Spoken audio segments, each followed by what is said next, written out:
the shadows of the past, as from a faded tapestry of time's procession, slow and vast, I step to bid you bear with me, the while your fancy I engage, to look upon another age. An age when on the human tide the plumed wave of chivalry rose to its summit, sweeping wide across a nation's mighty sea. France never shone a brighter power than in this high, romantic hour. So come with me to France of old, to fiery days when hearts beat high, when blood was young and hate was bold, and sword crossed sword to do or die. For love and honor gloried then, and friendship reached its peak with men. Friends were friends in those brave days.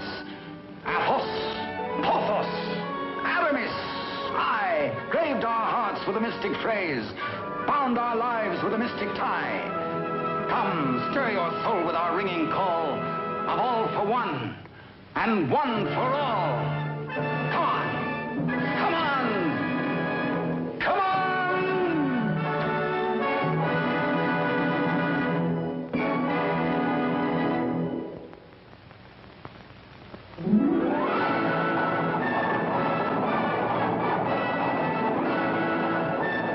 It is Paris on the 15th day of September in the year of our Lord 1638.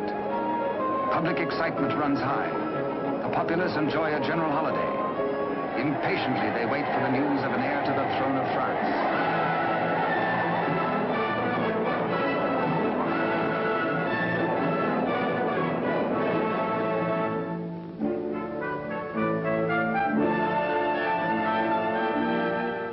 His Majesty Louis XIII, King of France.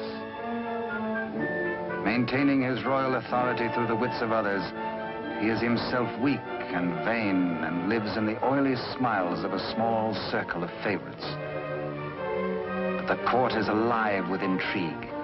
There are parties within parties, conspiracies beyond conspiracies, plots and counterplots.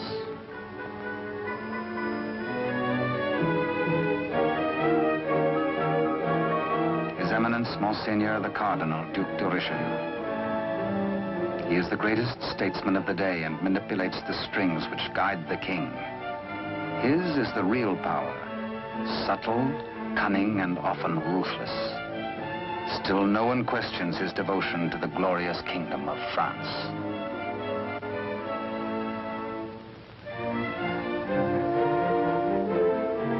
On this auspicious morning, the king pays a state visit to his queen. It is the custom for the sovereign and his courtiers to attend the expectant royal mother until his child is born.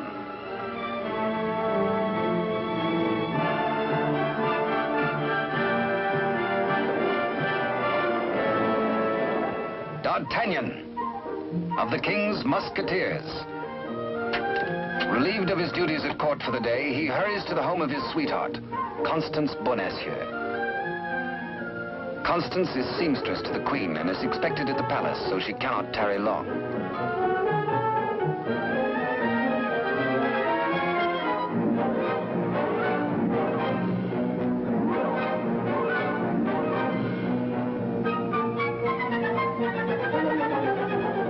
Even the most eager lover, by error, can sometimes kiss a miss, or miss a kiss.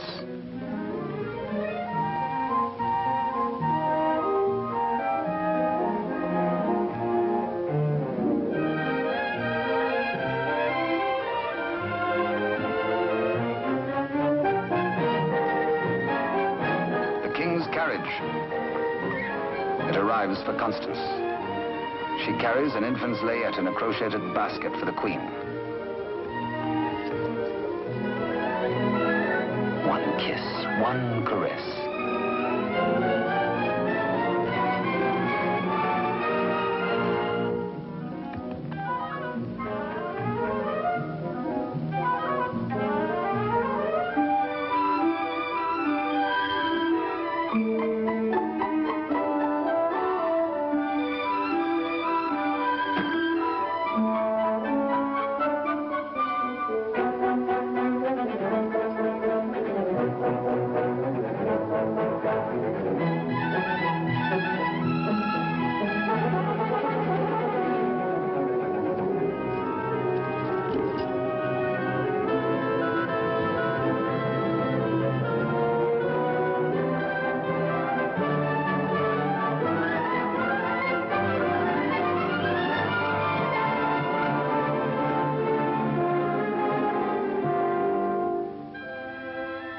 A kiss truly is a delicate plant requiring privacy to grow into a tender blossom, the dream of all lovers.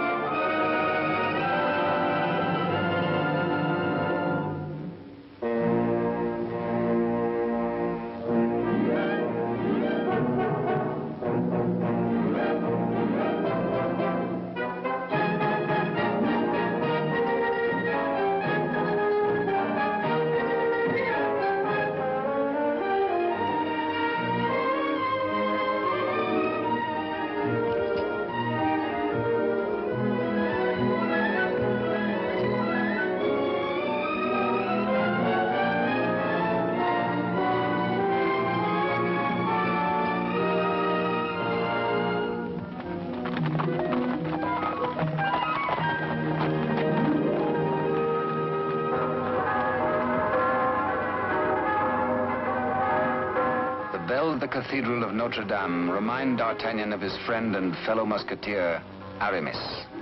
He might be in danger. Aramis had threatened to continue his flirtations with the pretty owner of a roving, provocative eye, who unfortunately is married to an officer in the Cardinal's Guards. The guardsman naturally resents these attentions from this musketeer, but is restrained. Has not the Cardinal forbidden these duels with the King's Musketeers? Hola! Famous battle cry of the Musketeers.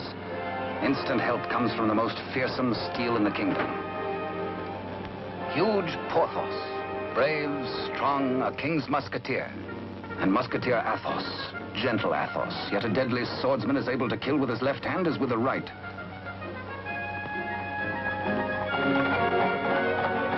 D'Artagnan! The battle is forming. The Cardinal's Guards. This is no private fight then, eh? The Musketeers against the Cardinal's Guard. It started before D'Artagnan was born. And what are the odds? 1, 2, 3, 4, 5, 6, 10 guards to 4, 5 to 2, 2.5 to 1? Too simple. Draw your skewer, Monsieur Half Guardsman. Let's measure half a point. On guard! Come, where's your challenge now? Where's your steel? What's your fear? The law? Does the Cardinal still ban a friendly fight with a musketeer or two?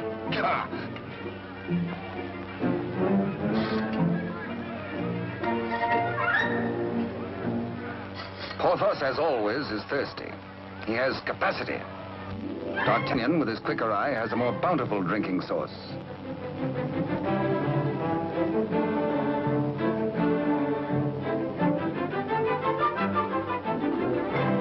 Porthos can put out a hand and pick up the pot he's slavers for. Why waste energy walking?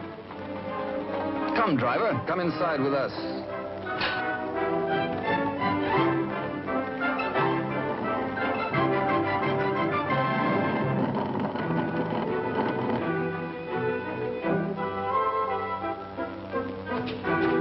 The old driver swears his wagon is damaged. His master will skin him. His horse is loose. He has a terrible wife. He has trouble.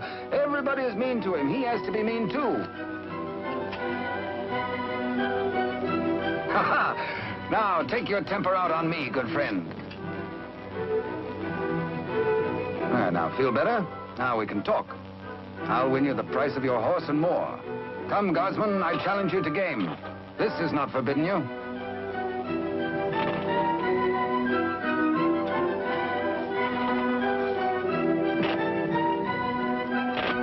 The dice are kind.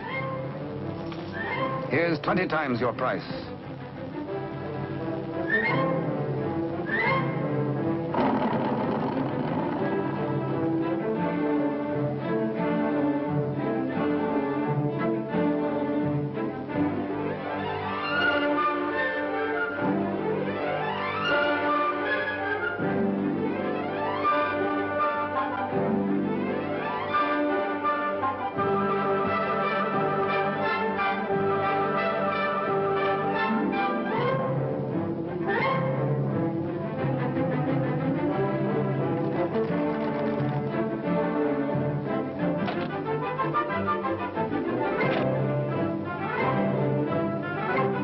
Luck riding high, D'Artagnan returns to the dice game.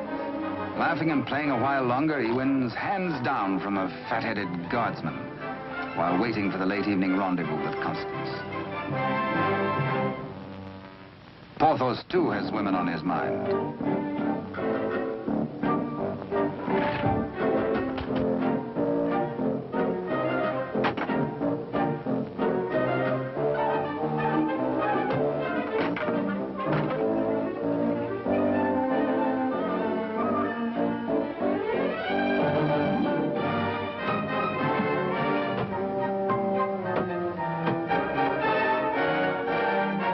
Starts the only battle the Musketeers ever lost in fair fight. Of course, it has to be with the fair sex.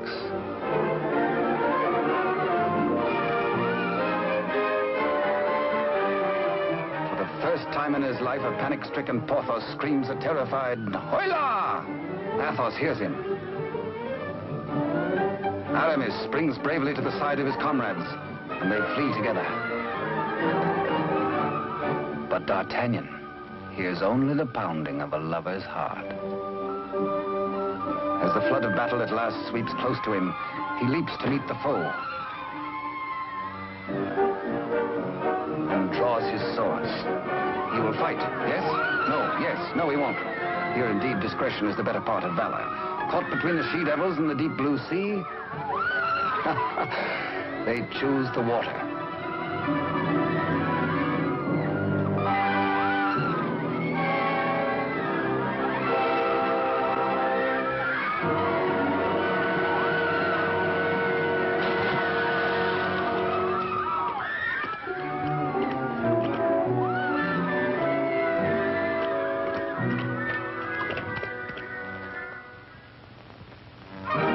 Next morning, the city is in ferment. The pressure beyond the gates is so great that the people are admitted to the courtyard.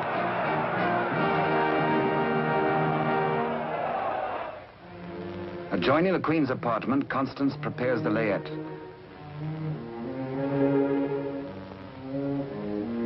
She is informed by Father Joseph, the Cardinal's trusted henchman, of the imminence of the royal birth.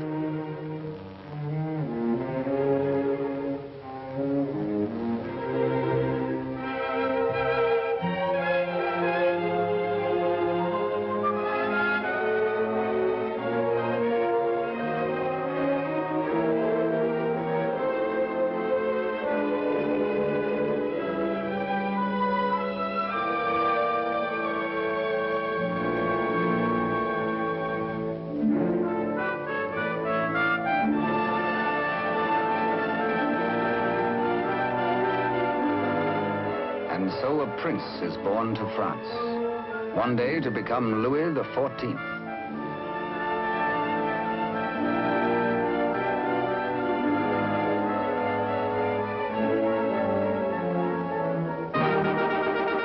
By ancient custom, his royal father presents him to the people.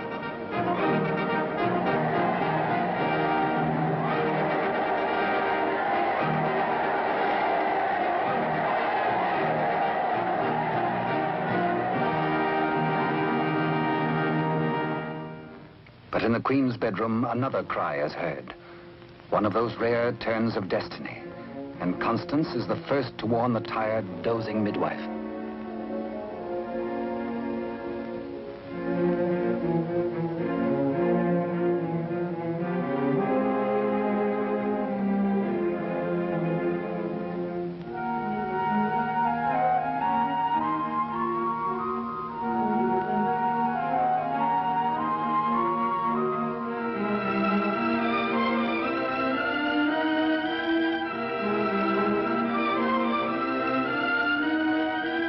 Father Joseph grasps the vast consequences of this extraordinary event. This news must be conveyed discreetly to Cardinal Richelieu before it gets abroad. He writes a message inside the wrapper of some medicine. He intends it for the Cardinal's eyes alone.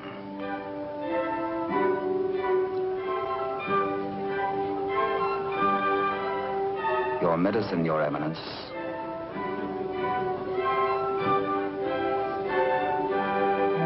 Duke de Rochefort, conniving head of the most powerful faction in court, working always in self-interest against the king and cardinal, pretending loyalty to both.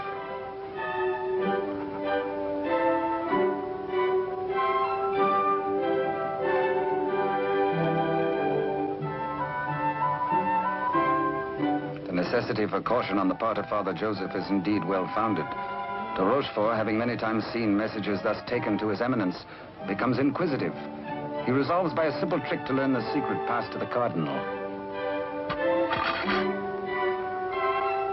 A substitution of scraps of paper.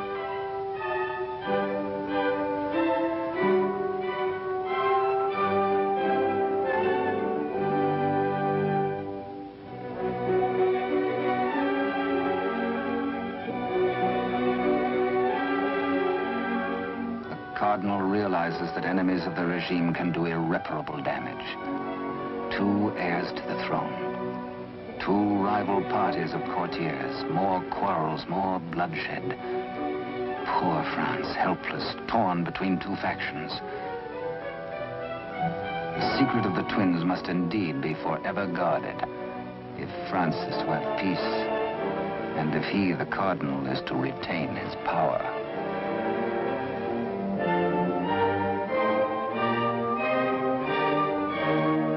Pretender, this. A true prince. De Rochefort sees an opportunity. Father Joseph is instructed to prepare for a long voyage.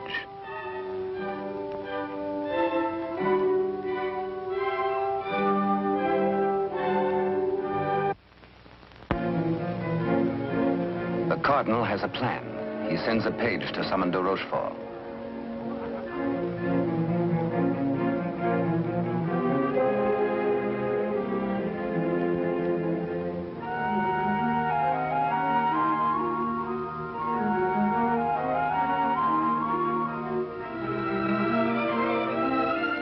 Aware that Constance shares possession of a great secret, one so sacred it might well spell the future of France, the Cardinal charges her to keep her lips sealed.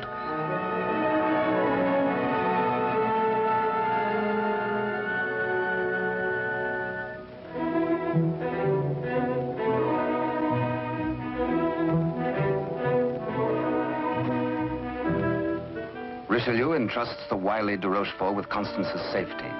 She must not be permitted to see anyone until further notice. The Cardinal is not at liberty to tell his reasons, but de Rochefort is making his own plans.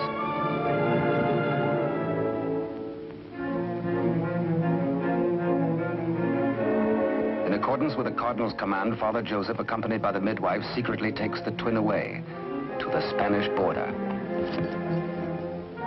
The child shall be raised as a commoner with no knowledge of his royal birth.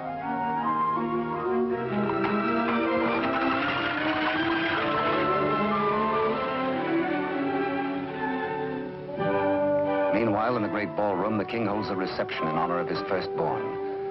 Had he known the cradle should have held 2 sons, he might have been less self-satisfied with the Cardinal's congratulations.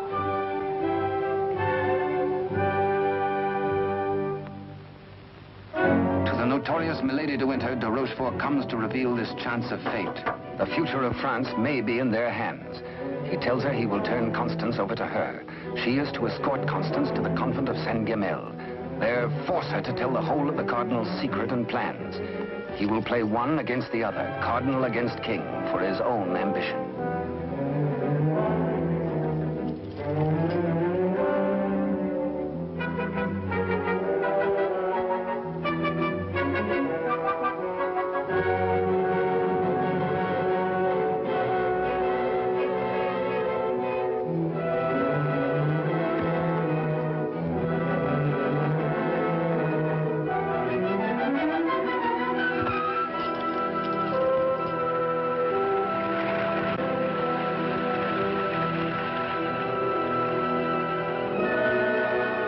Constance to be... One of the chair carriers runs with the news to the Musketeers' barracks.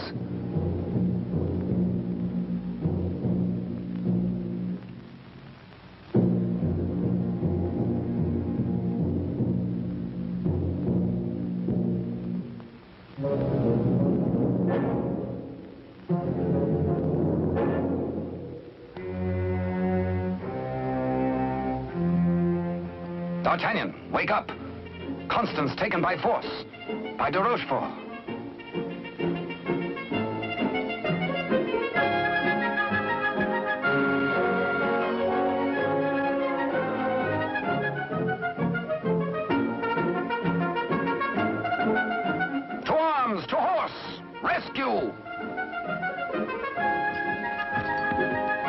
All for one and one for all, and hang the tack.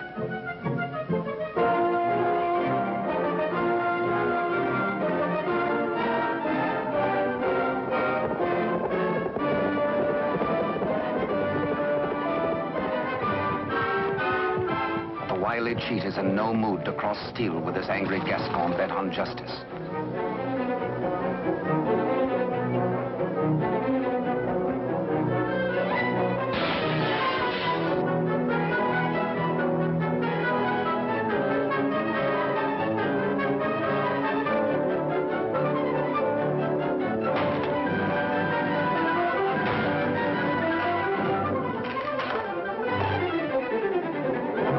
Thugs are powerless to help.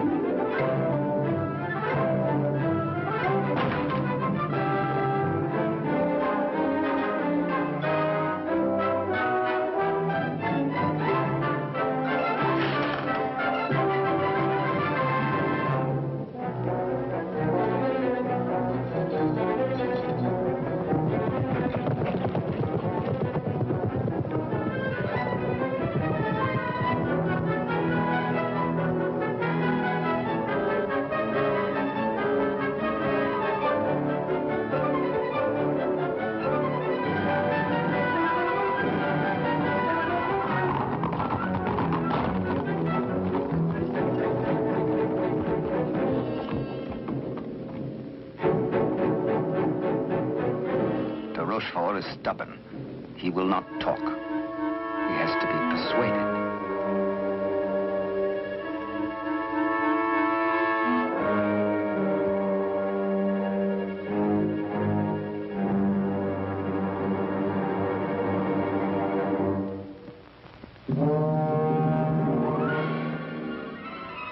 Probe goes on. Where is she? Where is Constance? Talk or fall 200 feet to the bottom of the well. Talk or die.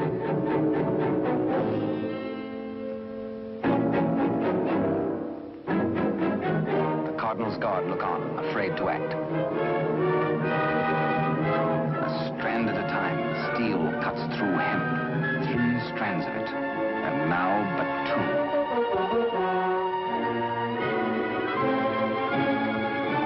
Now 1. De Rochefort breaks. The convent of Saint-Guerel.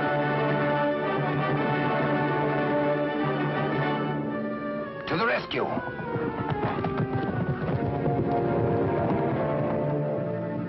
A stableman granted audience with the Cardinal tells of de Rochefort's trickery and capture and of Constance's abduction by Milady de Winter.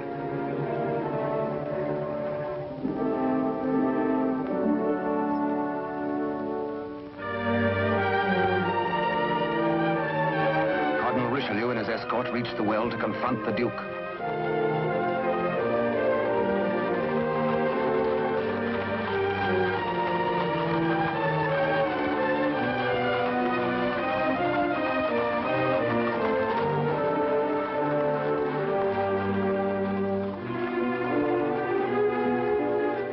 Accused, exposed, a nervous, bedraggled penitent. He confesses that he has indeed played traitor.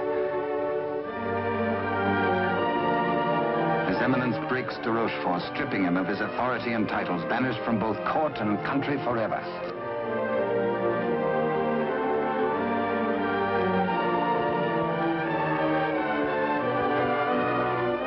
Fearing for the safety of Constance, the Cardinal speeds in pursuit of Milady de Winter.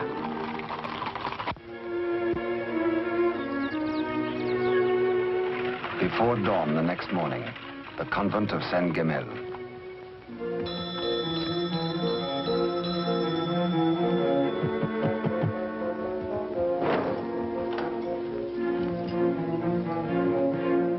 Milady de Winter assures the unsuspecting nuns her prisoner is an enemy of the state, to be confined to the convent on orders of the Cardinal.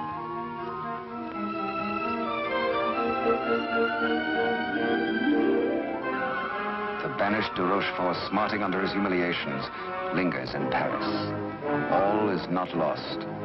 He uses the last of his wealth in a desperate gamble and buys the services of ruffians.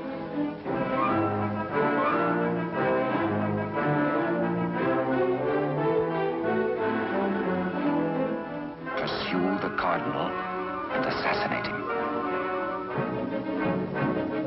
Next, find D'Artagnan and his 3 musketeer friends and put them to the sword.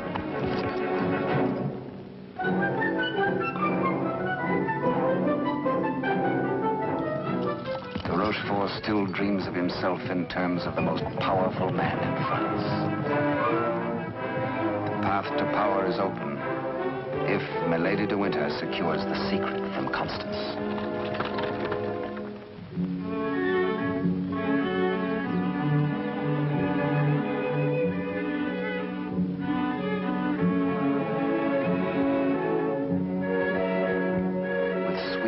And honeyed entreaties, the unscrupulous Milady de Winter seeks to cajole Constance into telling all she knows.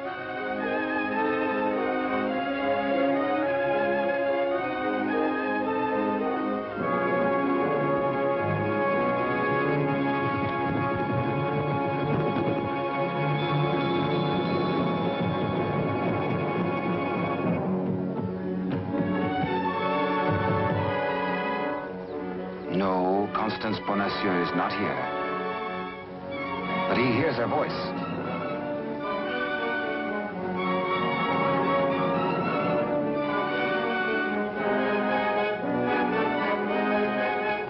Hola! One for all and all for one.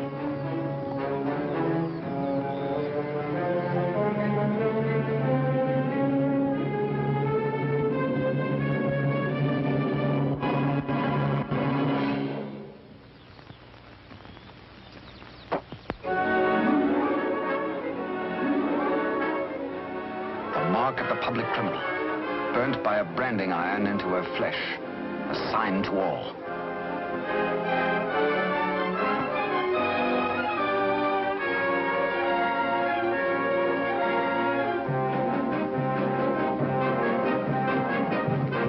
Exposed to Constance as a criminal, Milady de Winter is desperate. If caught thus in a second act of crime by the laws of France, Milady must face public execution.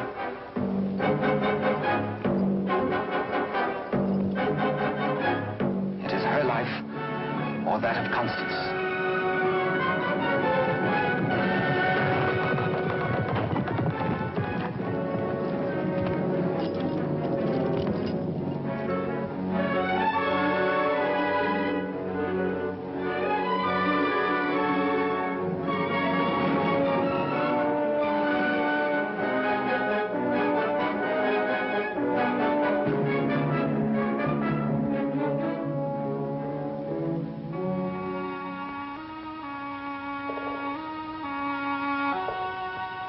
D'Artagnan hears Constance whisper that she loves him above all men.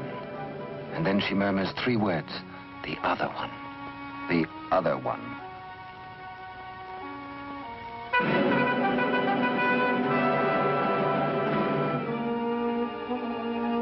D'Artagnan strains to hear the faint pulse of her words, but Constance dies. The Musketeers take Milady de Winter to her punishment.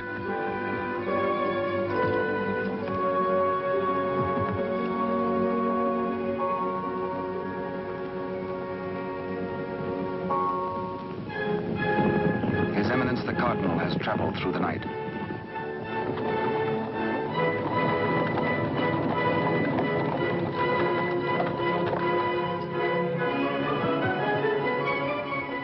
He hears the dreadful news from the Mother Superior. Constance is dead.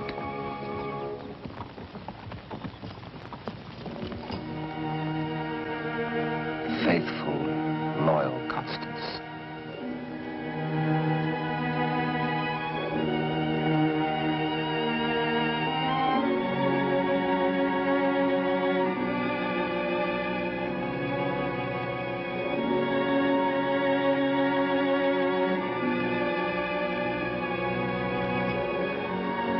Arrest the murderess, Milady de Winter, and all in concert with her.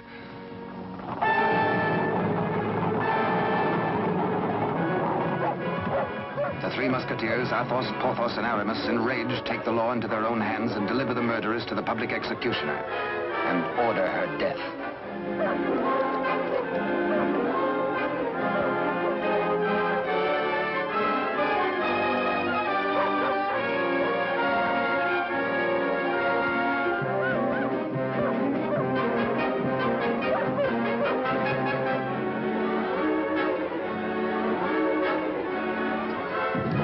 Rochefort's cutthroats close in on the Cardinal's troop.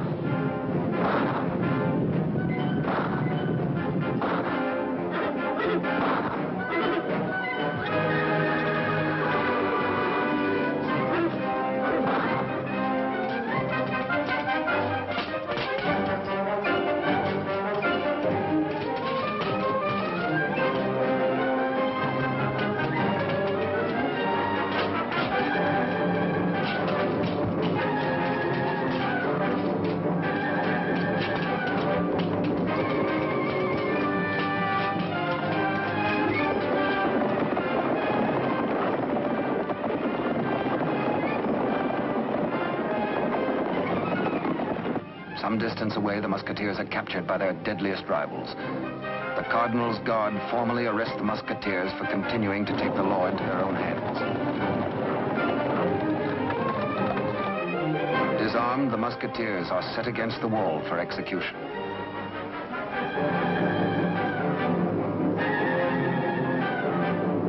Your guards would take the lives of my friends.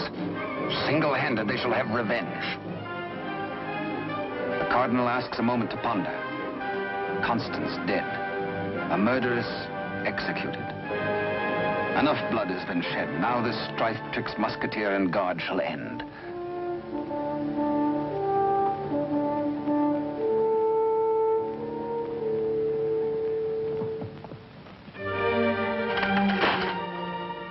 D'Artagnan's plea saves his friends, but there's to be a harsh penalty. Richelieu's plan concerns the state, and these continuing disputes between his guard and the king's musketeers. The four musketeers must separate, never to come together again on pain of death. His judgment, oh, a sorry day. The musketeers are banished, each to his own province, never to visit Paris again, nor set foot beyond the bounds of his own fields.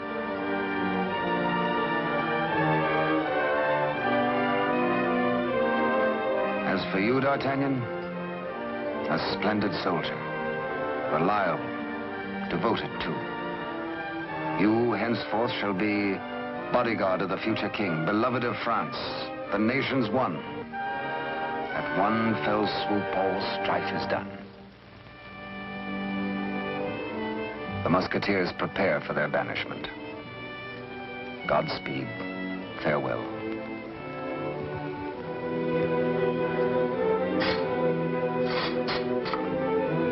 Eternal friendship, it shall not pall. All for one, and one for all.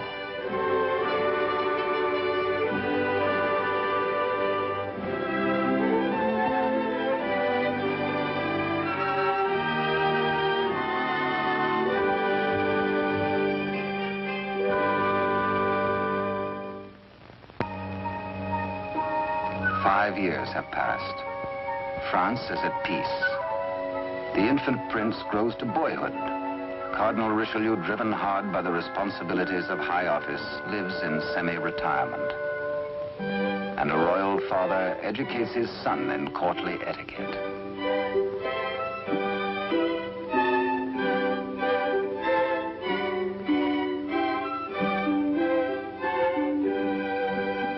In failing health, His Eminence lives in hourly expectation of death, troubled by word that the second twin bears an identical likeness to the heir.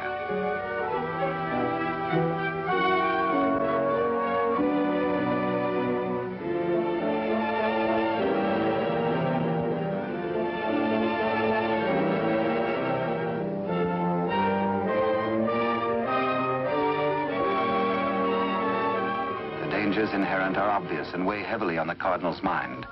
He decides he must protect the prince somehow. His Eminence provides that the rightful twin may always be identified from the other. With the aid of the court jeweler, he caused a gold doubloon to be broken. The smaller piece hangs on a chain around the throat of the infant prince. And its mate he places about the neck of Captain D'Artagnan.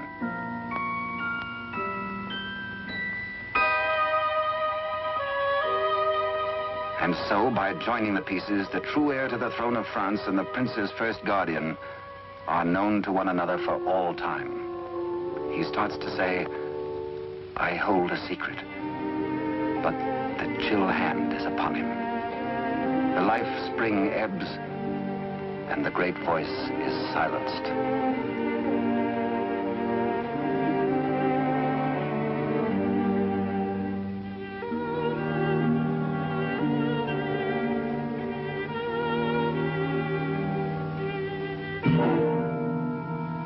A great statesman passes into history. The church loses a noble servant, and the ship of state is without its pilot. What was this secret that Richelieu and Constance shared? The other one.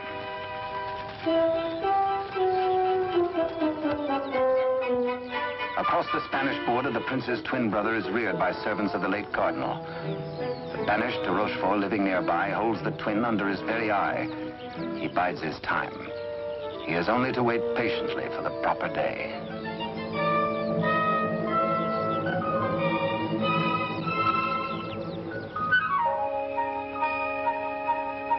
Upon the death of Louis XIII, the heir to the throne, or the Dauphin as he was called, became France's King Louis XIV. Both he and his twin had grown to manhood. The brothers are alike as two peas in a pod.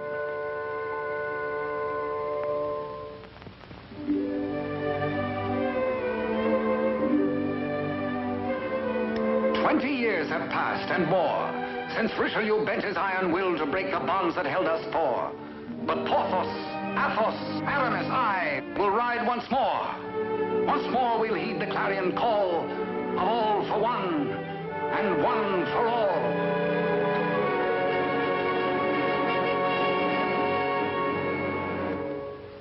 During the years, de Rochefort's connivings have brought the exiled twin under his control.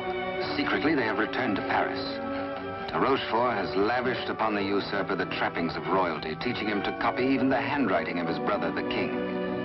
Yet the quality of the spirit so generous in the king is replaced in the brother by hatred and viciousness.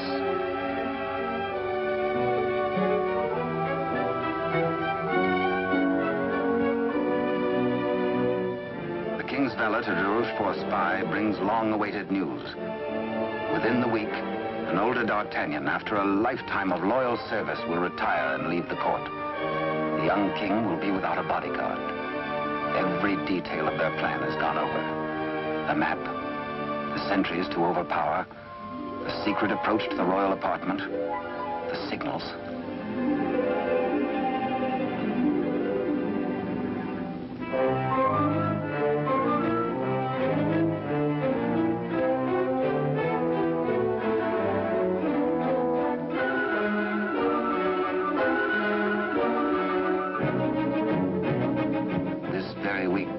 Tells the pretender, you will be His Majesty Louis XIV, King of France.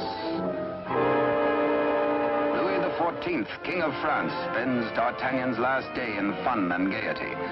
The king has applied himself to an education in horsemanship, sportsmanship, and swordsmanship. No two men were ever closer, except they were father and son.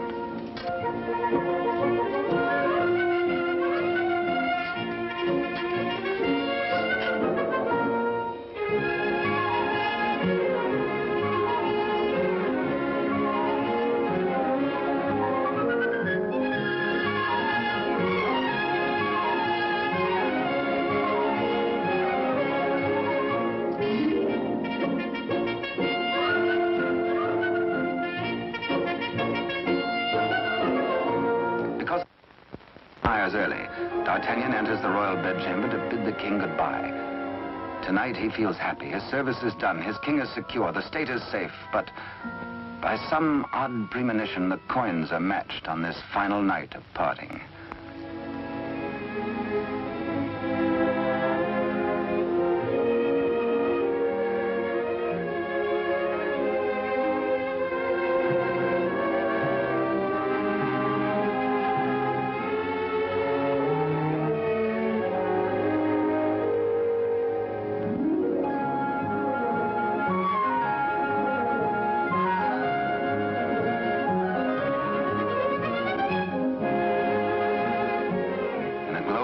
happy memories of a delightful evening with the king, Captain D'Artagnan arrives outside his lodging and is amazed to find himself beset by ruffians.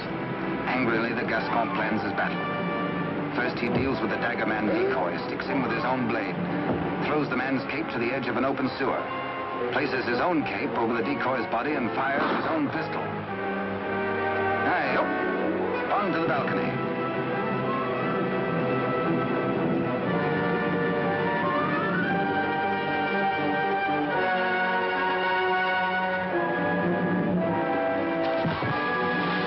There, they believe, goes D'Artagnan.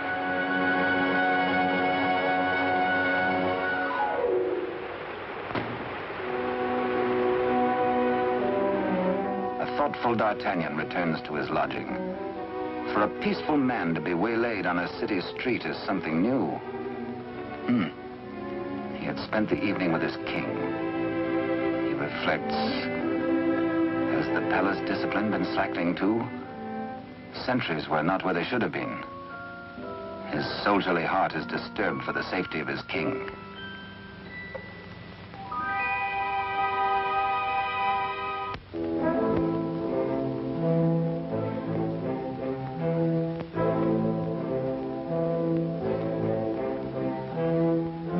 Rochefort's plan is working without a hitch. Sentries at the outer gate have been overpowered. Entry is forced into the inner quadrangle. The palace is entered through a servant's postern leading to long-forgotten cellars. Success. No sound, no word, no warning.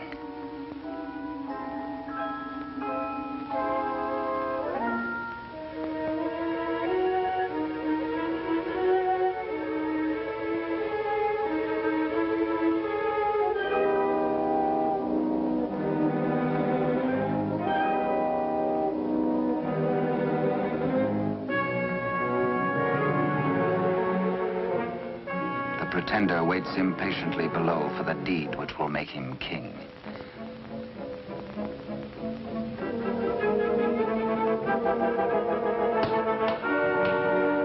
In the anteroom to the king's bedchamber, de Rochefort's maggot awaits his master's signal, ready for the final treachery.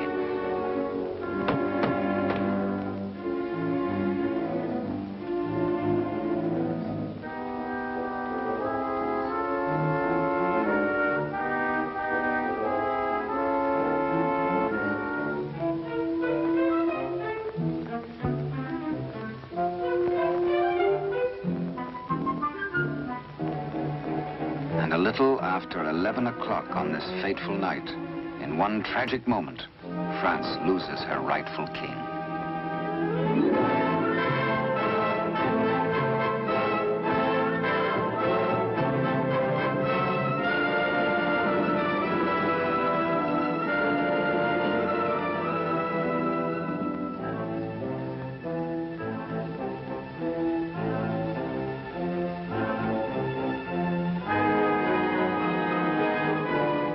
Bewildered, uncertain if he dreams or not, King Louis XIV, surrounded by strangers, looks unbelievingly at a venomously mirrored likeness of himself.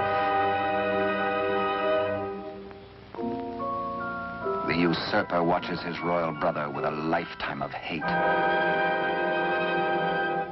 De Rochefort's plans have been cleverly checked and double-checked. He means to hold the true king a prisoner as a threat over the head of the usurper should he rebel against his commands. At de Rochefort's order, his cohorts strip the king of his night attire and in exchange dress him in the usurper's clothes.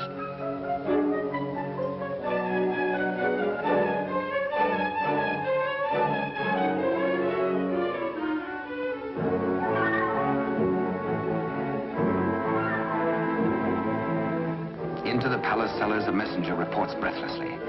D'Artagnan is dead. His body thrown in the river. Complete triumph at last.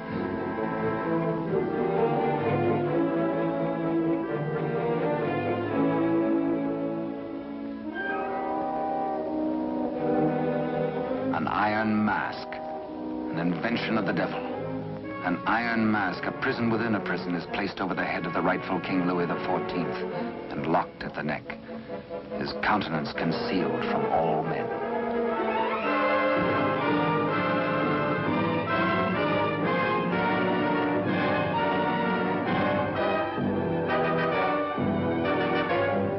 true king is led away.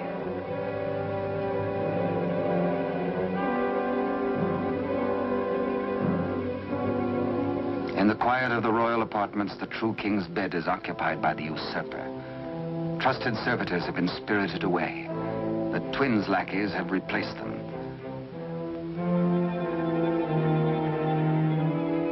De Rochefort's plan is complete. Poor France. Ruled by a youth driven near to lunacy by a solitary childhood, by de Rochefort's lies, by his own poisoned dreams. Truly a madman.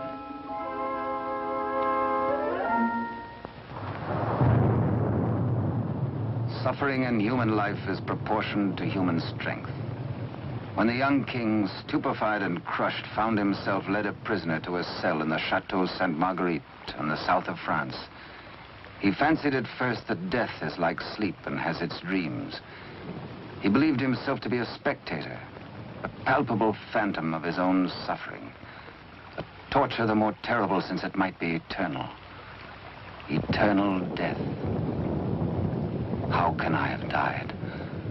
I am a king, yet not a king, enthroned upon a funereal couch. No, no, dear God, do not punish me who have done nothing. Why am I thus punished?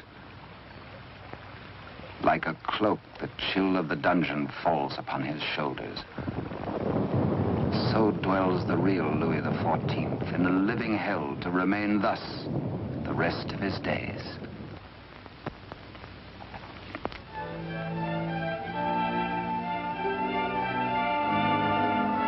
The Queen Mother, always restricted, prevented from seeing her son, determines finally to pay him a visit.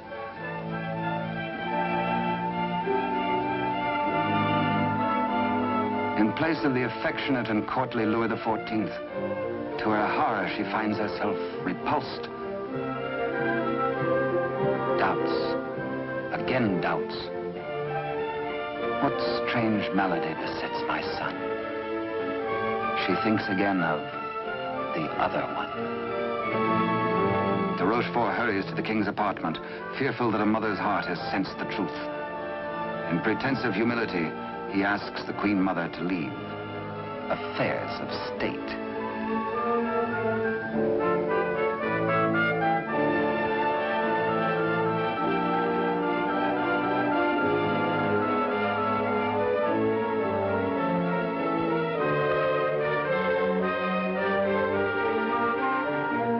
De Rochefort is determined.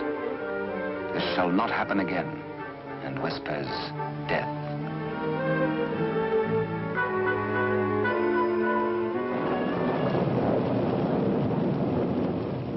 Day by day, night upon night, the prisoner prays for some way to get word to D'Artagnan. A heaven-sent fisherman hoves to.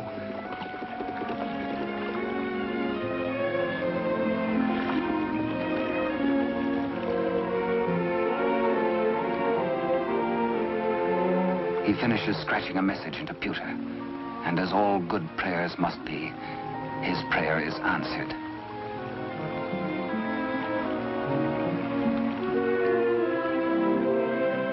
Millet and mackerel are running, and then a catch, apparently from heaven.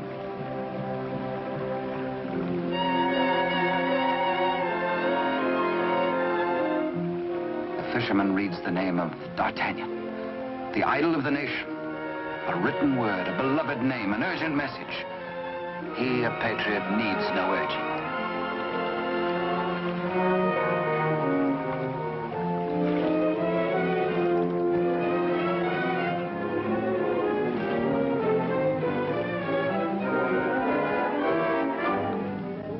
Paris goes about its daily affairs, unaware that its rightful king languishes in prison, and the Queen Mother herself faces death as the humble fisherman hastens to D'Artagnan's home. D'Artagnan stays on in Paris, and to his hurt amazement continually finds himself barred from the court. Day by day, week by week, audience with the king has been refused him.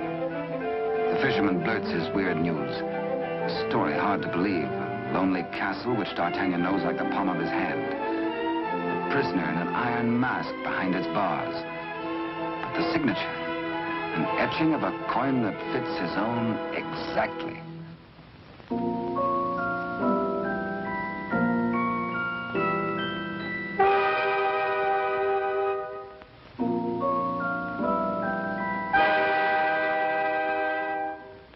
Come, friend, eat and drink.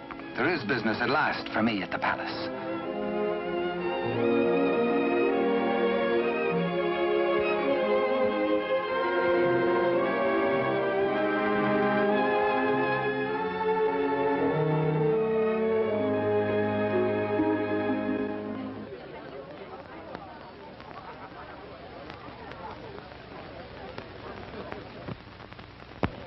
Threading his way through the perfumed route of the court's chattering idlers, D'Artagnan finds himself a stranger in a strange atmosphere. And there is reason, he thinks, for this curious tension. De Rochefort and the king. This cannot be the boy I helped nurture into manhood. This is not the face of my king. Those are not his hands that risked neither parried steel nor engaged a point. What's been happening at court? De Rochefort's back in favor, a disgraced exile once more sporting about the throne room in the king's presence. D'Artagnan is amazed and shocked. But a further shock is in store. A chain and coin is passed to de Rochefort. If he can believe his eyes, in all the years he served the king, they never left his royal person. He overhears a snatch of conversation. The other one. And suddenly he hears the dying voice of Constance. The other one. The other one.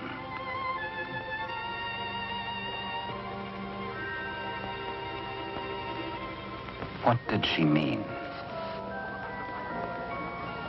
A message signed by the royal coin. A king, not a king. And a court alive with known traitors. D'Artagnan smells a rat. But a rat has seen him and gives warning. The palace guards are alerted. And all exits barred.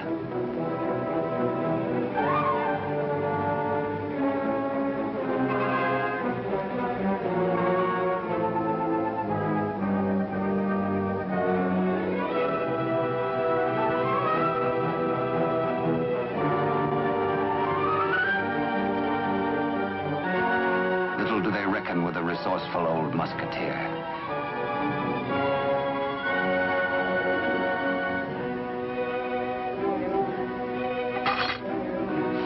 D'Artagnan orders a king's loyal troop to be hurried to meet him at the Chateau Sainte-Marguerite. Couriers are to be dispatched to his old friends, the three musketeers, Athos, Porthos, and Aramis. To arms, musketeers! Your king has need of you. One for all. And all for one. The jig is up. D'Artagnan lives and knows. This pewter plate. Perhaps even now he has reached the prison gate.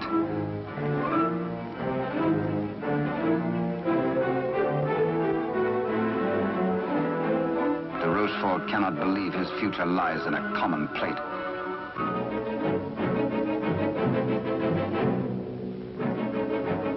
Quickly, he resolves to end all doubts. He decides to ride at the head of his troops to prevent any attempt to free the king.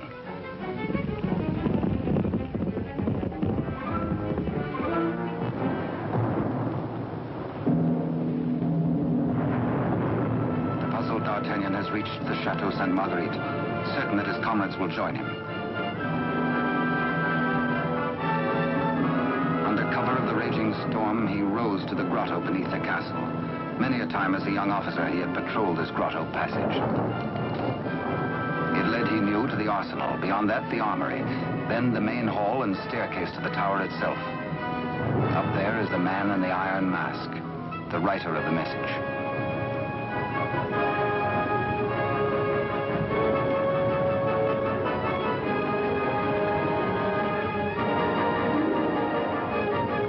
Astonishment, D'Artagnan finds the entrance to the arsenal is newly walled.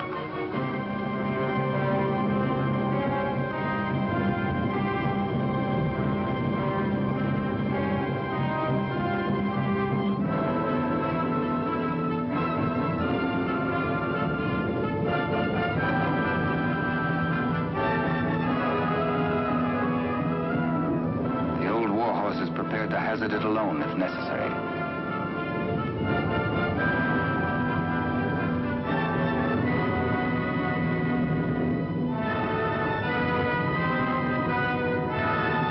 The fisherman returns to the opposite bank to await the arrival of help.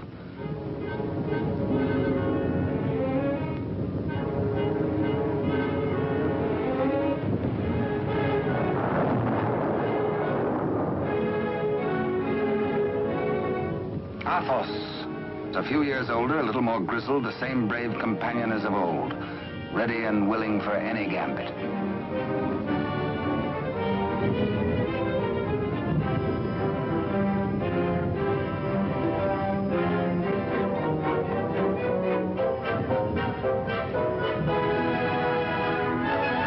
And now Aramis.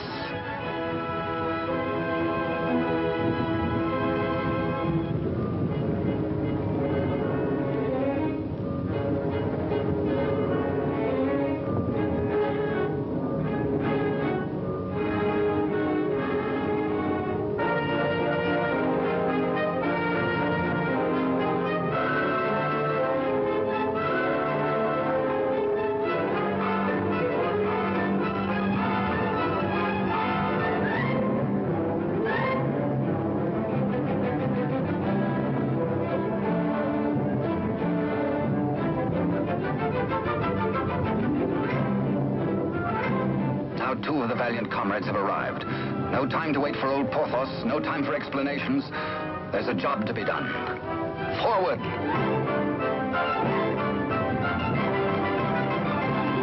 Through the racks of gunpowder barrels to the main hall, and the tower staircase itself.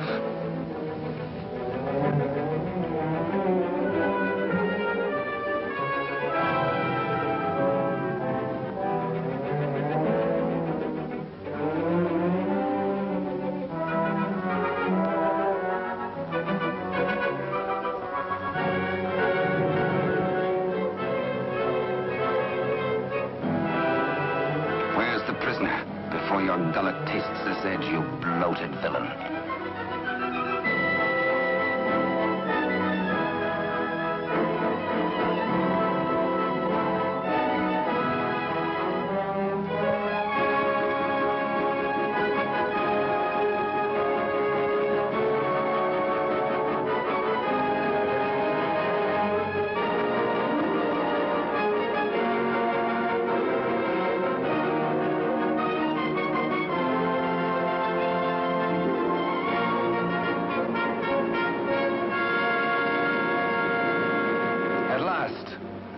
D'Artagnan knows the voice. It is his true and rightful king, Louis XIV, King of France. The castle guards.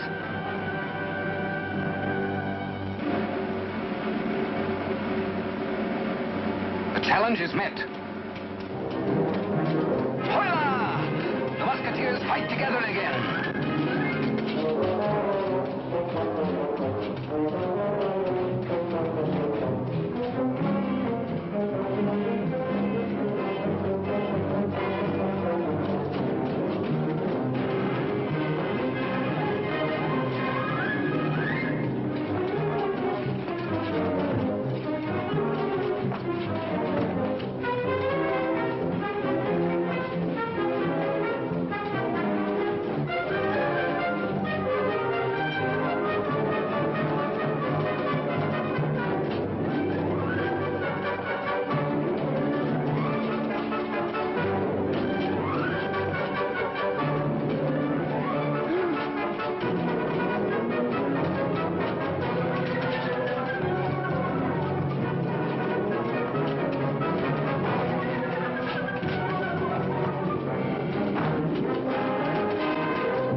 eager on that account, and thirsty as much for the sight of his companions as for a little drop of blood.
All for one and one for all.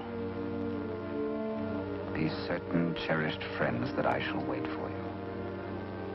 What good times we had together, eh?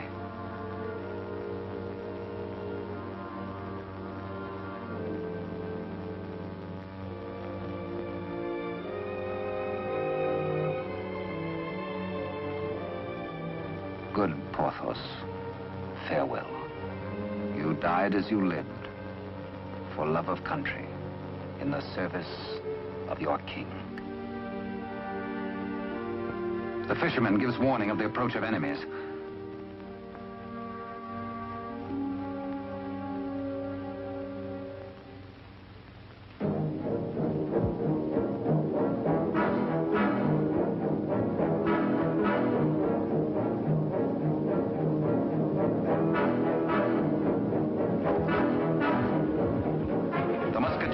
The king and gallop off to Paris.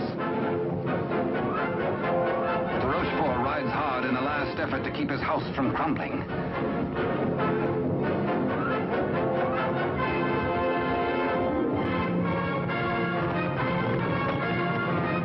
The odds are 10 to 1.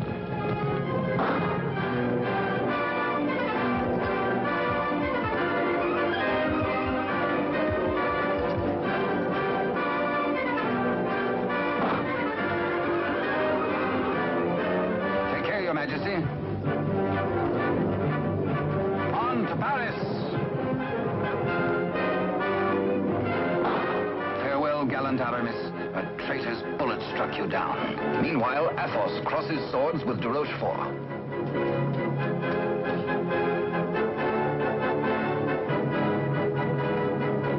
But at the highest price of all, Athos joins his comrades.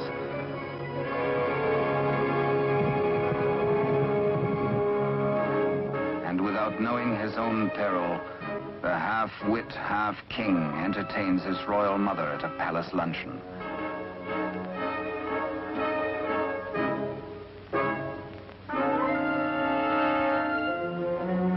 Cunningly, he says, a private matter.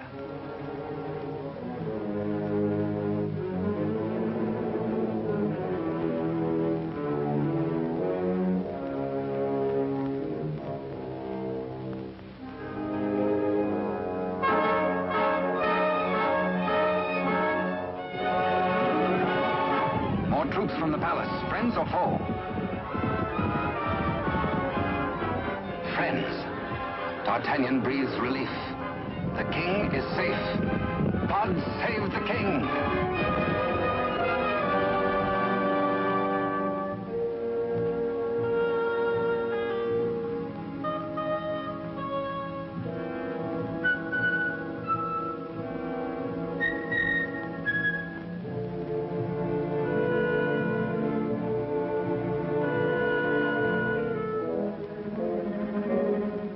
Queen Mother suspects this attempt on her life.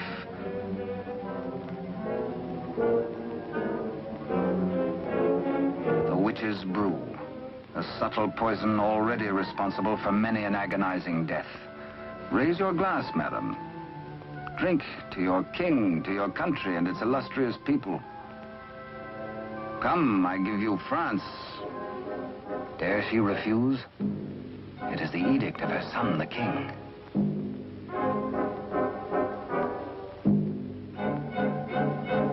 The toast, but a warning cry.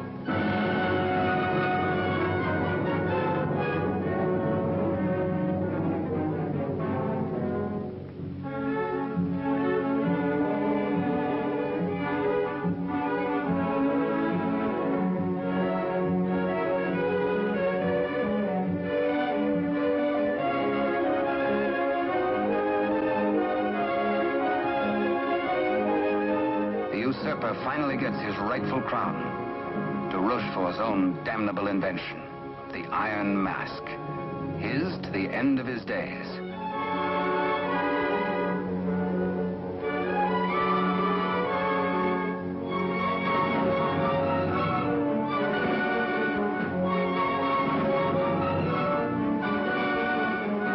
As D'Artagnan pours away the poisoned wine, the usurper takes swift, bitter revenge.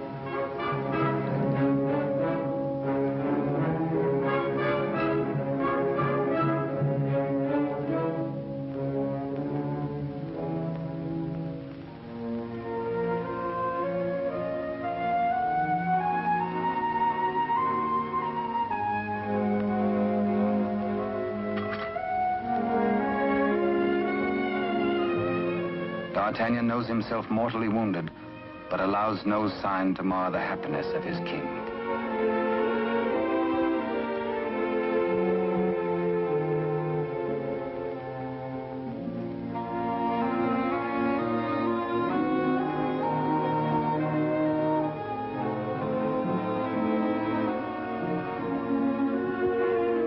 Blood, the weapon of the murderer, with crimson evidence on the blade.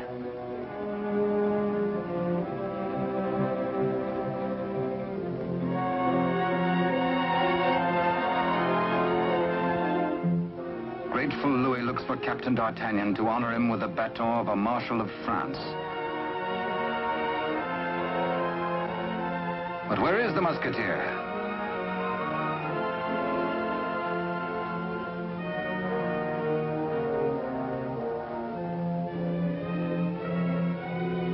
The court resounds with the king's commands and his cry to find his friend and mentor. What a man may think when he knows of the approach of death is secret between himself and his maker. Perhaps the gallant Musketeer thinks most of his lost love, Constance, and of all the tender, lonely years kept warm by her memory. He dies in hope of faith that she might welcome him, that once again they might be one.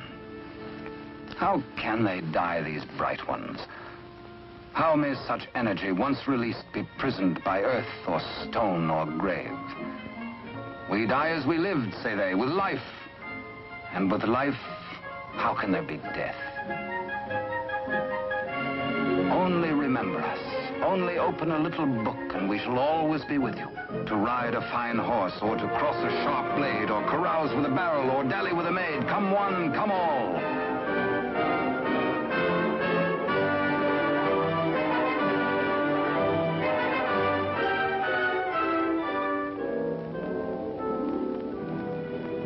And so passed a brave and glorious man, in honor. Only think, and we live again. We live forever. For with us, now as ever, it's one for all, and all for one. And thus it was in France of old, in fiery days when hearts beat high, when blood was young and hate was bold, and sword crossed sword to do or die. For love and honor gloried then, when life was life, and men were men.